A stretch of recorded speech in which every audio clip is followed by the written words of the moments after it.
To think that we went from give me liberty or give me death to if the government shuts down, people will die. Hey friends, I want you to sit back and buckle up because this is going to be a rocky ride and a very important interview with my new and good friend Frank from the Quite Frankly podcast and YouTube channel. I met him through Tracy Beans and he is a like-minded individual, I will say that much. Frank, how are you? I'm doing fantastic, my friend. Good to be here. Good to have you on. Thanks for having me on your show. Boy, do you do a heck of a podcast, and your YouTube channel streams it all live. Guys, I invite you right now, please open another tab and go to YouTube and type in Quite Frankly and subscribe to this excellent channel. Frank, how in the world did you get into this? You've got a real gift. Well, I mean, I come from a very theatrical family, so that goes a long way.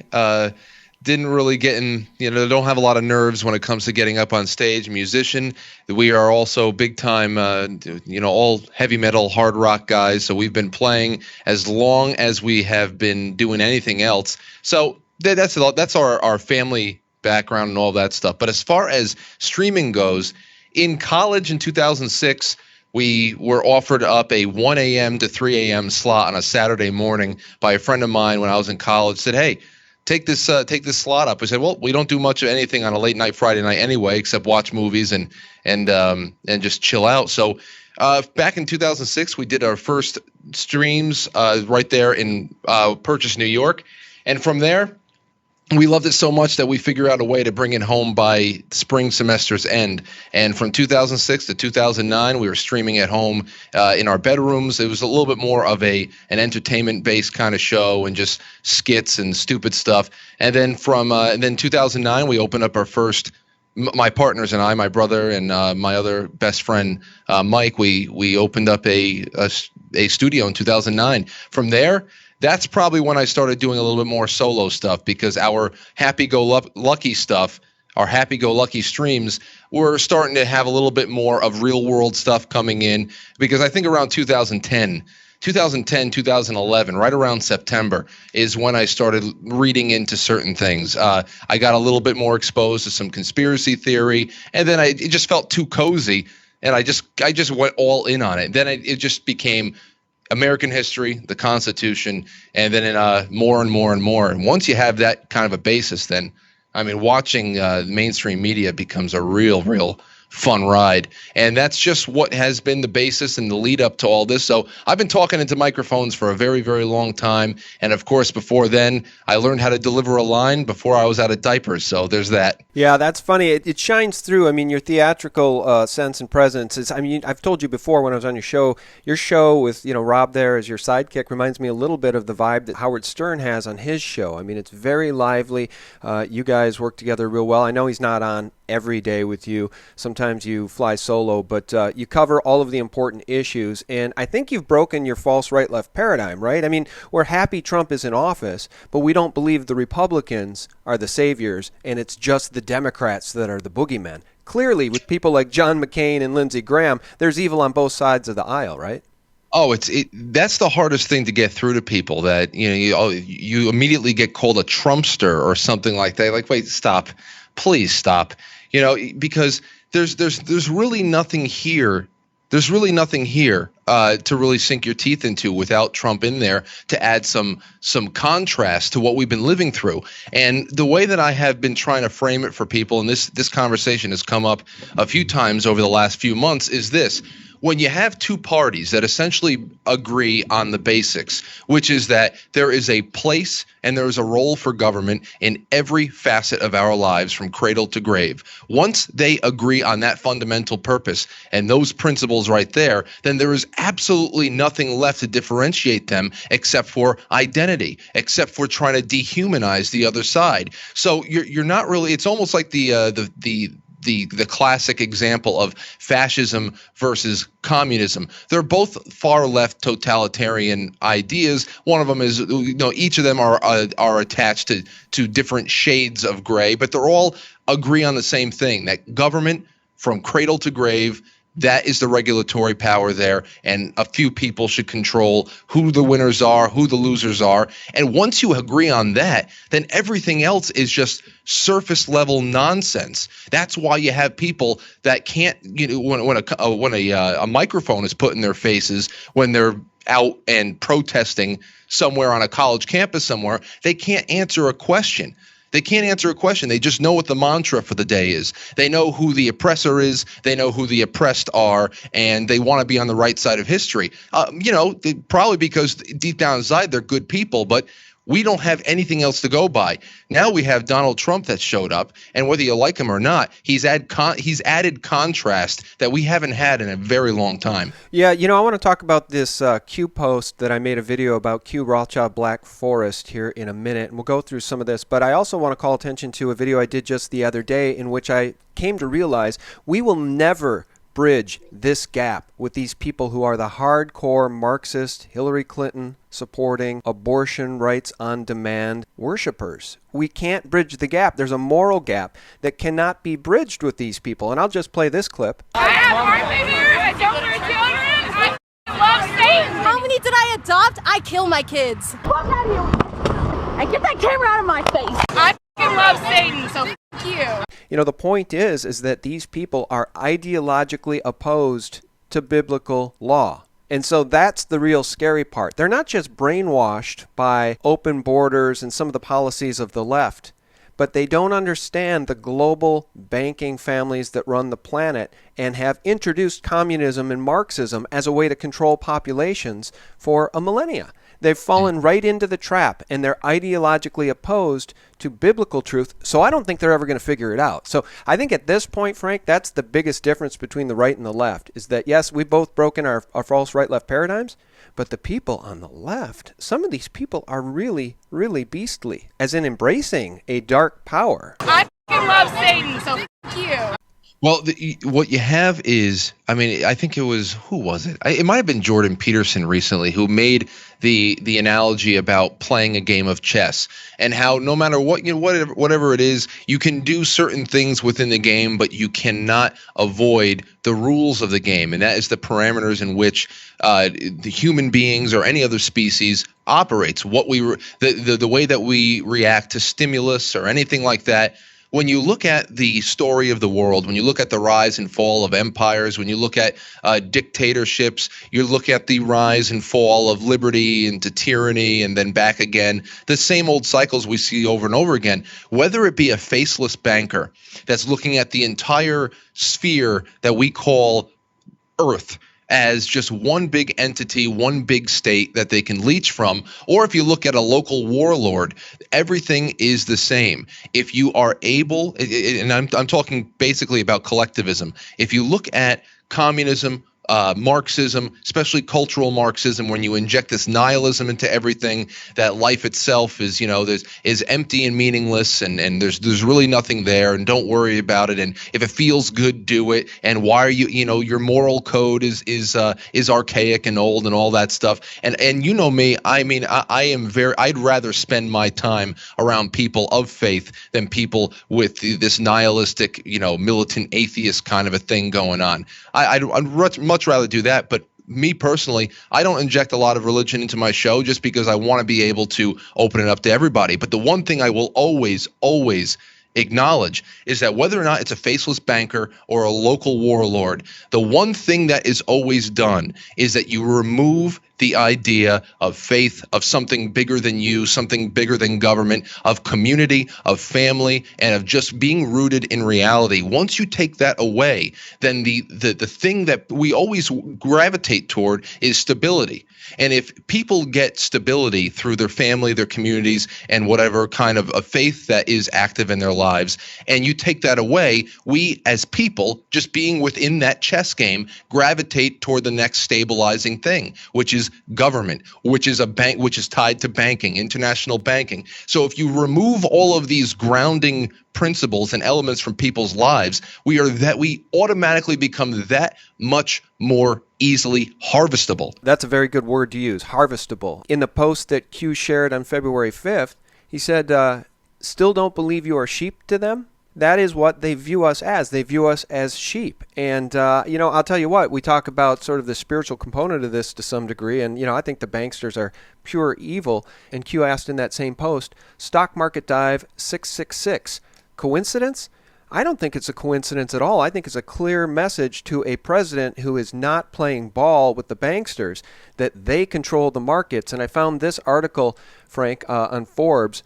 Why does 666 appear in stock panics? I remember specifically when the market hit a low in like 2008, 2009.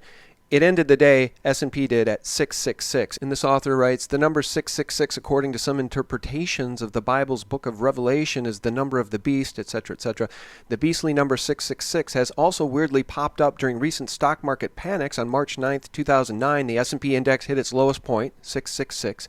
Monday, the S&P fell, you got it, 6.66%. Obviously, this guy is going to, read this or write this stuff tongue-in-cheek, but I think what we saw on Friday, with the Dow crashing 666 points on the very day the Nunes memo was released, is a clear message, not a coincidence.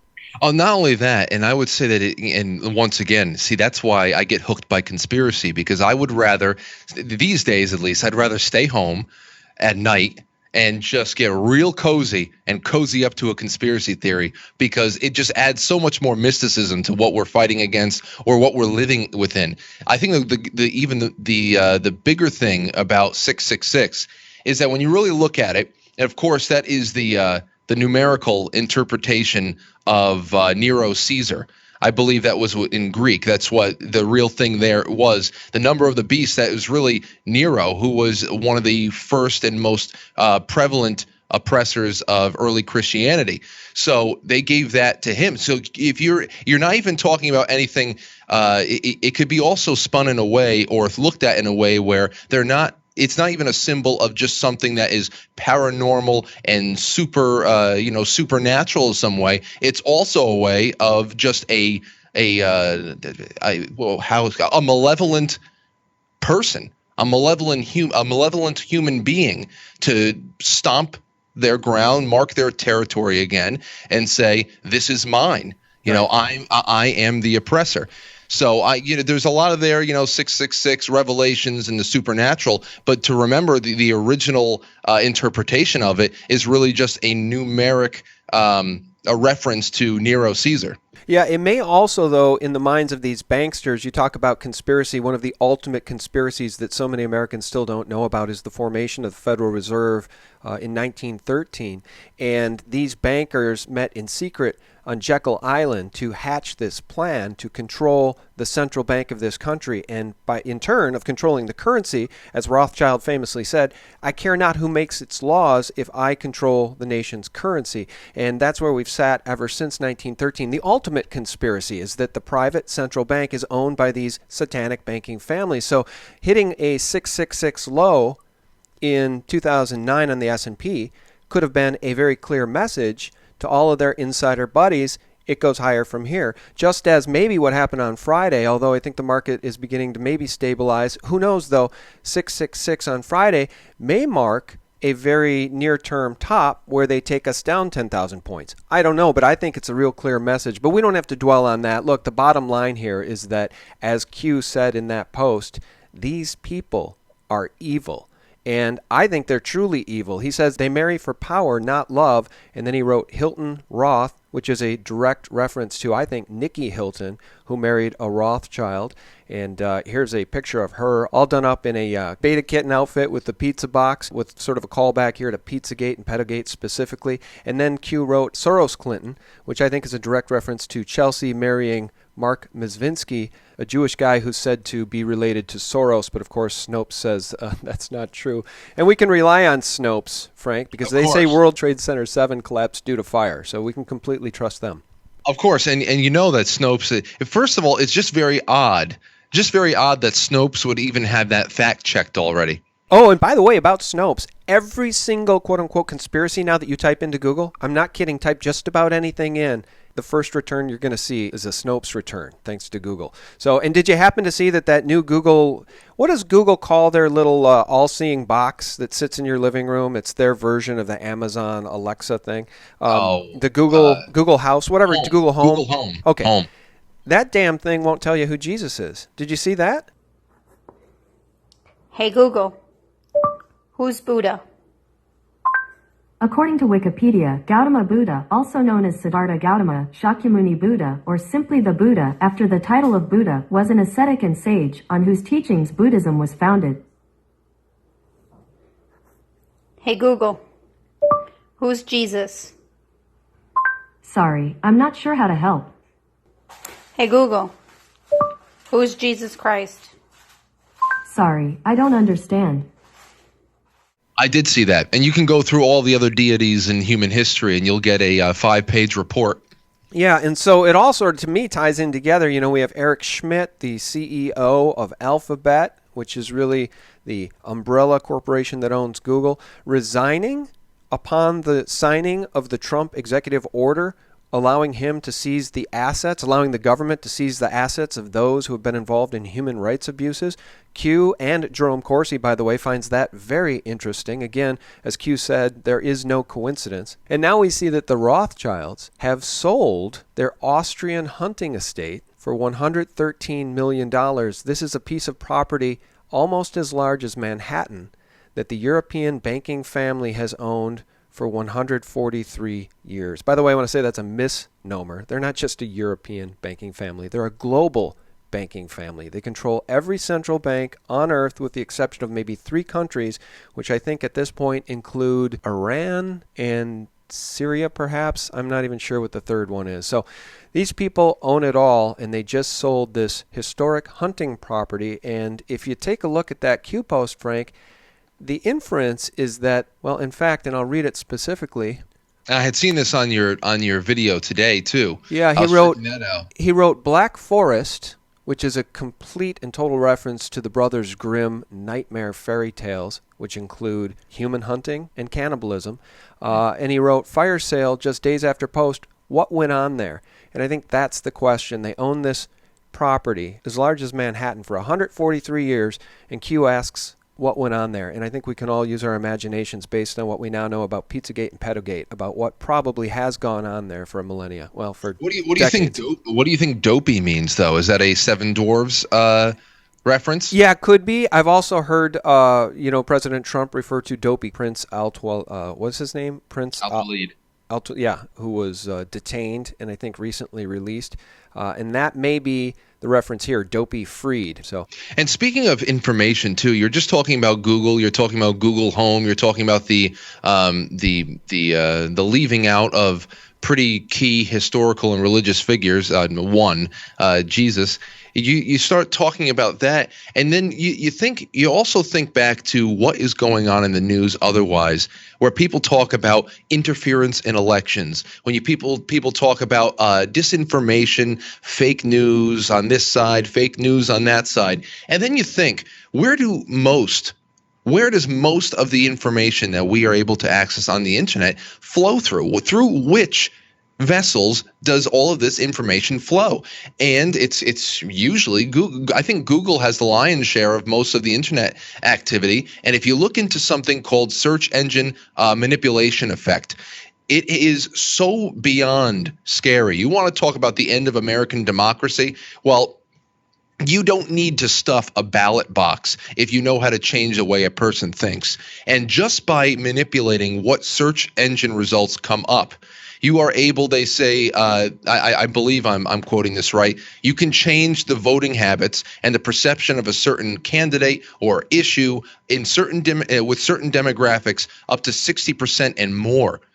Being able to change the way a demographic votes with 60% or more success is scary. I mean, that's the end of just free will. Forget about traditions of having free elections. Yeah, well, it's Orwellian. It's Big Brother. It's 1984. It's Winston sitting in a cubicle erasing history and rewriting the books and rewriting the logs. I mean, and we've heard Eric Schmidt, prior to his resignation, say just that. He says, Google is filled with bugs. We're trying to fix it. When you Google something, we should be able to give you one answer, the right answer every single time. So they want to remove nuance. They want to remove critical thinking. They want to remove the realm of conspiracy from the human experience. They want people to believe that there is no conspiracy. There is no shadow government behind the scenes controlling things. There are no bankers that are satanic.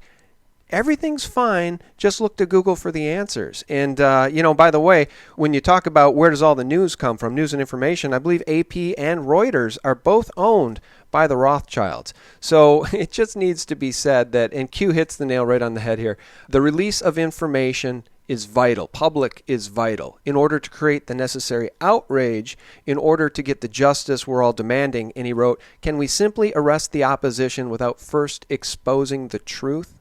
Follow the light. And I think there's a lot of truth in that statement because, again, we come full circle here. Those crazy people that I played earlier in the broadcast who worship at the altar of abortion, I don't even think, and I made this extrapolation in a recent video, I don't even think the revelations of satanic ritual abuse and child sacrifice and pedophilia and child trafficking, what went on in Haiti with Laura Silsby that the Clintons covered up, I don't even think those revelations are going to be enough to wake up some people. The evil of this, I mean, the satanic nature of the pedophilia that's going on and the combination of the Satanism with the pedophilia is going to be shocking to the average American.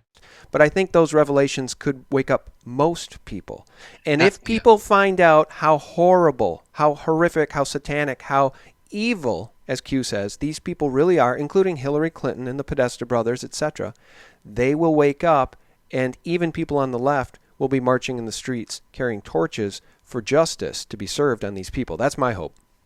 That's my hope as well, because I tell you, I see this type of stuff, and there are some days that I just tell myself I'm not going on Twitter today because it's too dejecting to see people that you can't reach just tweeting all day long. And that's the crazy thing. You say, oh, well, you make generalizations. You say people, but there's so many types of people out there and not everybody's thinking the same way. Well, I would like to be a little bit of a contrarian and say that with the contemporary social media tools we have available, you can observe tens of thousands of people every day. And even if you're not observing people as individuals with your own eyes, there is programs now that are able to determine what the general reaction for something is based on certain type of patterns in the way that people speak, the hashtags they're using, anything like that. You can observe people in mass numbers every day, and it is very, very dejecting stuff. But the thing that you want to be able to get to is how are you able to make an example of the 4 to 5% who are lost so that the vast majority of other people who are on the fence, who are generally good people, who want to be on the right side of history and desperately want things to make sense for themselves? Because, Sean, you and I, we're part of maybe a third of the country who are in this and who are looking at this from the point of freedom of the individual, the founding principles upon which this country was put together and codified in our Constitution. Then there's a third that are lost, I believe, they're on the opposite side of things. And then I believe that there's another third that they just strap up every day and get out to work. They come on back. They can't look into this stuff. So, I mean, you're relying on a news media that is in league with all of these people that we have been highlighting in the last however long we've been talking to each other. Those people are the ones spoon-feeding the third of us who are just too preoccupied with our everyday lives, and rightfully so, because that's exactly what we should all be doing, concentrating on what makes us happy as individuals, what makes our families and local communities better, how we can form better connections with the outside world, better connections with us internally, whatever the hell else drives you. These people are the ones giving opinions to the 1/3 of the nation who just want to be on the right side of things, want to be able to go on with their lives, and don't want to have to spend hours researching this stuff. And that's what we're up against. We're up against the 1/3 that's trying to infect the other 1/3 that's on the fence. Yeah, I agree with you, and it reminds me of what's going on really all over the country, but California specifically right now is trying very hard. The SCAG secret government there in California is trying to roll out Agenda 21, Agenda 2030 policies. And, guys, check out Grindall61 on YouTube for one of the best activists in California, perhaps one of the best activists in the country, exposing the Agenda 21 policies. And the point I'm trying to make here is that people, libertarians, but people at their heart, just want to be left alone in peace. The only reason we resorted to government at all, I believe Thomas Jefferson said, was to protect our liberties, not to define our liberties and take some of them away from us and tax us to death and take us to endless unconstitutional war. And by the way, again, it brings me full circle, I don't believe Trump is our savior, because these endless unconstitutional wars need to stop, and the poppy production in Afghanistan and bringing the heroin here and, destroying our families and our kids needs to stop, just as the big pharma opioid production needs to stop. All sorts of problems. But I do know this. I believe in my heart, Frank, if that witch Hillary had gotten into the office of president, our final nails in our coffin would have already been pounded in. Book says Hillary talks to the dead. It says that it calms her, but that she'll talk to anybody but Jesus Christ. If Donald Trump gave us 10% of what he promised on the campaign trail, it would be 500% more than what we would have ever gotten in 8 years of Hillary Clinton, and then whoever she would have handed the country off to, because there would have been amnesty signed. It would have been just straight out amnesty. We're not talking about a barter of, for 1.8 million people, a pathway to citizenship over 12 years in exchange for border security and everything else. You would have had the American experiment done. You know how she felt about the First Amendment. You know how she felt about the Second. You know how she felt about the Fourth. The only thing that these people care about is the Fifth and the 14th. The Fifth so they can shut up, and the 14th so they can label everything that they want a human right and pushing it through everybody's face.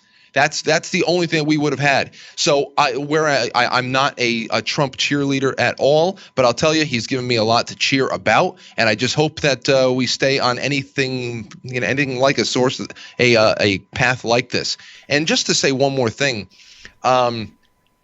looking at the press right now, the thing that really gets me, and I've heard this said elsewhere too, so I'm glad that a lot of people are seeing this. You would think that kids that grew up, the kids that were growing up in the 90s, okay, people my age, a little bit older, who wanted to be journalists, who wanted to be the ones out there on the front lines covering the big story of their lifetime, the big story of the century even. And here we are so early in this new century. There is it's not even one scandal. We're talking about layer upon layer, a massive series of scandals that all tie into each other, waiting to be uncovered. And 90% or more of the news media out there is choosing to suppress it. That is so tragic to me for anybody who has had the dream of being a journalist and really doing their line of work some justice. To see what people are doing to cover up the biggest story that could have ever been covered in multiple lifetimes is beyond me. That's the thing that hurts me the most. Yeah, I agree with you, and it makes me just realize that the conspiracy, by the way, JFK spoke openly in front of the press corps about a monolithic conspiracy that opposes our republic and our liberties, and it's not a word anymore that ought to put you in the penalty box, even though that's what the mainstream mockingbird media whores still try to do. And you're right, they've been exposed like never before since Trump took office about how complicit they are to this treason. And I'll just give you an example. They're more than happy to give airtime to somebody like John McCain, who says the Nunes memo does nothing for America and it only helps Putin, which is absurd. This is the guy that put that passed the dossier off to the FBI. He was one of the first people to push and peddle the dossier, and he's talking about a memo being some kind of a spear in the side of our republic. Get the hell out of here. Yeah, he's a traitor, and and of course, standing in opposition to that is Trump, who said, Representative Devin Nunes, a man of tremendous courage and grit, may someday be recognized as a great American hero for what he has exposed and what he has had to endure. And we're hearing that there may be 5 more juicy memos waiting to be released. And we're at war. The bottom line here is that there is a war between 2 factions in our government. Make the argument, guys, for whatever faction Donald Trump represents, but the faction opposed to him is the deep state shadow government Rothschild bankster faction. That's just a fact. Their candidate was Hillary Clinton. They held multiple $100,000 per head fundraisers for their puppet, and she lost. And as Q has said, they never thought she would lose. and they had no contingency plan. So now they want to take us into, I think, a deep state shadow government war. I mean, our government is really at war within itself, Frank. That's the bottom line. When I heard Adam Schiff talking about how the intelligence community is going to be less and less trusting of the House and trusting of the people's government to be able to give them and keep information safe. First of all, this memo, it was unclassified through constitutional means. The executive can do all of that stuff. So they don't even know what unconstitutional and constitutional means. The term constitutional for these people has pretty much just become anything they believe to be nice or not nice. That's it. So that's number one. So, and for them to continue saying that the FBI is they're going to trust us less and less, the intelligence community is going to trust us less and less. They are a creation of us. This is like saying that the children, that parents are going to defy their children's orders more and more, and we should be very worried about this. The House created everything, from the executive branch to the judiciary. The House is everything in this country. That is our culture. It's a civic culture. You know, despite what the Marxists want to tell you about racism, this is our culture. So every day when you have people out there giving these half-assed interpretations of the way that government is supposed to work and the relationship between government and its agencies and all that stuff, it's half-assed. It's nothing there for people, and that's why everybody's so nuts. They have absolutely no education on anything anymore, and that's the scary part about all this stuff. You're talking about a war between two factions within the government. For anybody out there that thought that was Republicans versus Democrats, you know that to be a lie. It's not, because there's multiple factions within each party in itself, and they all bleed over in some weird way. The greatest war that has been waged on top of everything, whether it be the endless conflicts in the Middle East, whether it be economic, whether it be anything else, all the things that are happening on the surface level, the cloud that is hovering over all of us and has been for decades now, that we're learning more and more about, is the psychological warfare from the media. This is on top of all of the real wars that are happening physically and politically. There is the psychological warfare that is being laid down thick over tens and hundreds of millions of people in this country alone. So, I mean, how do you get all the people, all of the mass populace to sit back and allow all this stuff to keep happening without having some kind of an adverse reaction and throw everybody out on their asses? Make sure that they're all subdued. Make sure they're all subdued and give them some kind of stupid narrative and think that, going out and going for a walk in the city one day with a sign is going to change something. When you're so far detached from reality, it just physically hurts to watch. You know what? The last thing I want to say about this, and you sparked the thought again here, is that it makes me think that Trump, if he represents the Republic of the United States, he may be at war with the Corporation of America. What do these three things have in common? Vatican City, the City of London, Washington, D.C. Look it up, guys. I know that these people don't respect the Constitution because they believe they usurped the Constitution when they turned this country into a corporation through a bankruptcy. It's a dark, dark hole, and at the bottom of the hole are satanic monsters. And I'll leave you guys with this. We mentioned Nikki Hilton and showed that picture. Here she is again in her little beta sex kitten outfit holding a pizza box and making fun, I think, of the whole Pizzagate, Petagate issue. And we'll leave everybody with this sad news that Kevin Halligan, the 56-year-old private detective in the Madeleine McCann case, who commissioned this police e-fit sketch, which looks remarkably like John and Tony Podesta, was found dead in his home on January 8th, reportedly covered in blood, and reportedly from a brain hemorrhage. And that's what we're up against. And the apparatus that stands opposed to human liberty and freedom and beauty and children and all things good opposes us at every turn, and we need to expose them.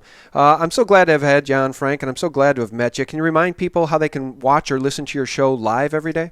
Oh, certainly. You can go right onto YouTube and type in "Quite Frankly." That'll pop up there. I'm live Monday through Friday nights. 6:45 is the pre-show. We kick the show off at 7 o'clock. Big disclaimer: I have been told by many that I have a little bit of a potty mouth, but I just get very I get very frustrated, and just sometimes things just pop out. So there's that little bit of a disclaimer. But I got to thank you so much, and also you can find me on Twitter at Political Orgy. Or I'm on Tumblr and a whole bunch of other things, but I don't know.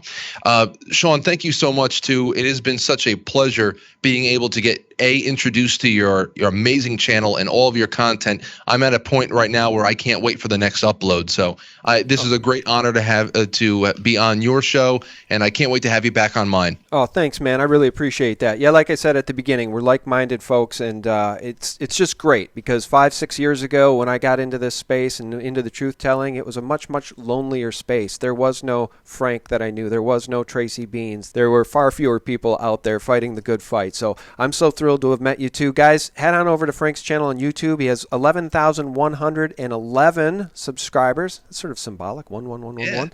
Yeah. On his Quite Frankly YouTube channel right now. And let's see if we can't, hopefully double that.